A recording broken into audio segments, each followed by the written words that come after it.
The smoke reached him before the screaming did. Marcus Webb had been driving home from his daughter's school play, still wearing the ridiculous paper crown she had placed on his head during intermission, when he saw the orange glow tearing through the sky 2 blocks ahead. His hands gripped the wheel. His foot pressed harder on the gas. He didn't think. He didn't calculate risk or weigh consequences. Something deeper than logic, something worn into the bones of a man who had already lost everything once, pulled him forward. He didn't know that night would change 2 lives forever. He didn't know that the woman screaming inside that burning building was already out of chances, out of time, and out of people who cared whether she made it out at all. If this story already has you feeling something, please take a second right now to hit that like button, leave a comment telling us where in the world you're watching from, and subscribe to the channel Kindness, because this is a place for people who still believe in second chances and the quiet power of a stranger's courage. Now, let's go back to Marcus.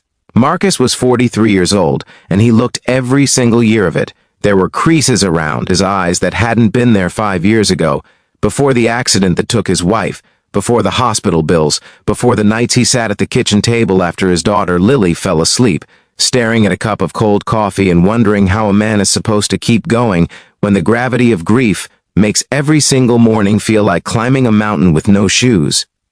He worked double shifts at a warehouse 3 days a week.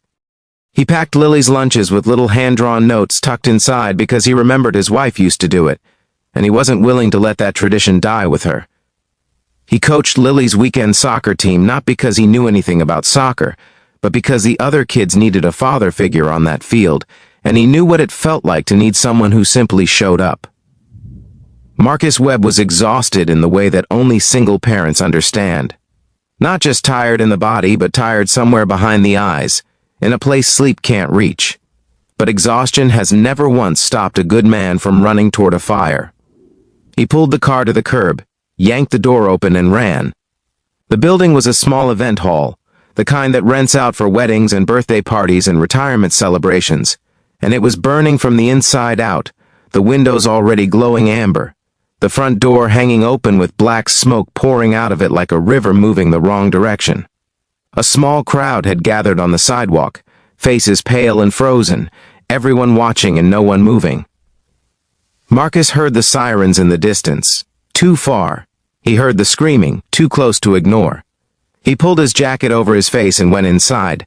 The smoke was a living thing in there. It pressed against him, thick and hot, with a weight he hadn't expected. His eyes burned immediately.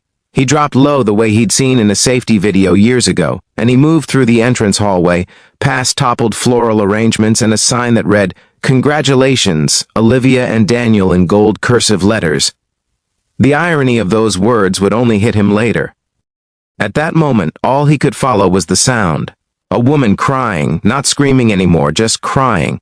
The kind of sound that means a person has moved past panic into something quieter and more frightening. The sound of someone who has stopped expecting rescue. He found her in the back room, collapsed near a window that wouldn't open, still in her wedding dress. The gown was ivory and full and completely surreal against the black smoke and orange light, and she was holding the skirt of it up around her knees, coughing into the fabric, tears cutting clean lines down a face streaked with ash. She couldn't have been older than 30, her veil was torn, one of her shoes was missing, and when she looked up and saw Marcus crouching toward her, something moved across her face that broke him open completely, not relief, not yet, but disbelief. The expression of someone who had genuinely stopped believing anyone was coming. Her name was Olivia Reyes, though he didn't know that yet. What he knew was that she was alive, she was terrified, and the ceiling above them had just let out a deep and terrible groan. Marcus didn't speak. There was no air to spare for words. He wrapped one arm around her waist, pulled her upright, and guided her toward the hallway with his jacket still pressed across both their faces as best he could manage. She was shaking so violently that her legs barely cooperated, and twice he nearly carried her full weight before her feet found the floor again. The hallway seemed longer going out. The smoke was denser. A part of the ceiling near the entrance had dropped, scattering debris across the floor, and Marcus had to kick a burning piece of wood out of the path before they could move through. He felt the heat on the back of his hand and ignored it. He felt Olivia grip his arm with both of hers, and he held on tighter. They came out of the front door together and collapsed onto the sidewalk, and the crowd that had been frozen suddenly surged forward, and someone was calling out to the paramedics who were just pulling up, and Marcus sat on the concrete with his back against the front steps of the burning hall, his eyes streaming, his lungs dragging in clean air in great heaving pulls, and Olivia Reyes sat next to him with her wedding dress pulled around her, and her face buried in her hands, shaking and breathing and alive. He didn't know yet what she had survived before that fire. He didn't know that this had been her wedding day only by formality, that Daniel, whose name was on that congratulations sign, had not shown up, that she had waited 45 minutes at the altar, while guests shifted uncomfortably in their seats, and her mother made excuses and her maid of honor made phone calls, and that the text finally came through just as Olivia was stepping outside to get air. "I can't do this. I'm sorry. I'm already gone." He didn't know that she had gone back inside not to gather her things, but because she didn't know where else to go. That she had sat in that back room with a bouquet of white roses in her lap, and decided the world could simply burn around her for a little while because she had nothing left to protect. He didn't know that she had stopped trying to get the window open not because she couldn't, but because somewhere in the smoke and the grief and the wreckage of the day, she had simply stopped trying. Marcus Webb had not just pulled a bride from a fire, he had pulled a woman back from the edge of her own surrender. The paramedics checked them both. Marcus had a second-degree burn across the back of his right hand and smoke inhalation that would leave him with a cough for 2 weeks. Olivia was treated for smoke exposure and mild shock. They sat across from each other on separate gurneys near the ambulance, wrapped in those thin silver emergency blankets that crinkle with every breath, and at some point, neither of them could say exactly when, they simply looked at each other. No words.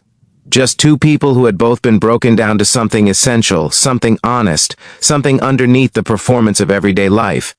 Lily was brought to the scene by a neighbor who had gotten Marcus's frantic voicemail, and the little girl ran across the parking lot in her play costume and threw herself into her father's arms with a force that nearly knocked him off the gurney. He held her tight with his unbandaged hand and pressed his face into her hair and breathed. And Olivia watched this man, this ordinary, exhausted, tender-hearted man, hold his daughter with everything he had left, and something in her chest cracked open in a way that had nothing to do with the smoke. In the weeks that followed, Marcus visited to check on her once. Just once, he told himself. Olivia opened the door of her apartment, still looking fragile but standing straight. She had made coffee. They sat at her kitchen table and talked for 3 hours, and it was the kind of conversation that skips the shallow end entirely and goes straight to the deep water, about loss, about loneliness, about what it means to keep going when you've forgotten what you're going toward. He told her about his wife. She told him about the years she'd spent shrinking herself to fit someone who was always halfway out the door. He laughed for the first time in months.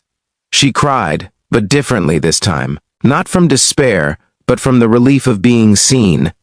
They didn't fall in love quickly or dramatically.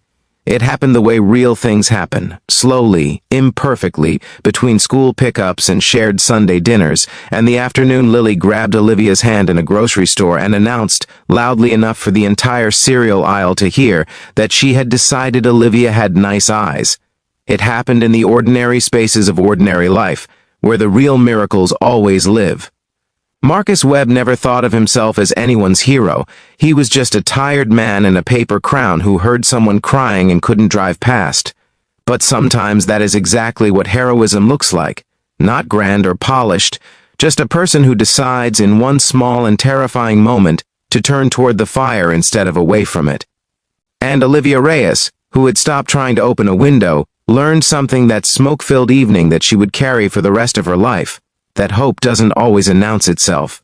Sometimes it comes running through the front door with burning hands and a jacket over its face, and it finds you exactly where you are, in the wreckage of the worst day of your life, and it says without a single word, "I've got you. Let's go." If this story reached something inside you, if it reminded you that one person's courage can be another person's entire turning point, please give this video a like and share it with someone who needs to hear it today. Your small action keeps these stories alive and helps this community grow. And before you go, we'd love to know, what part of this story moved you the most? Drop it in the comments below. Your words matter more than you know. And from all of us at Kindness,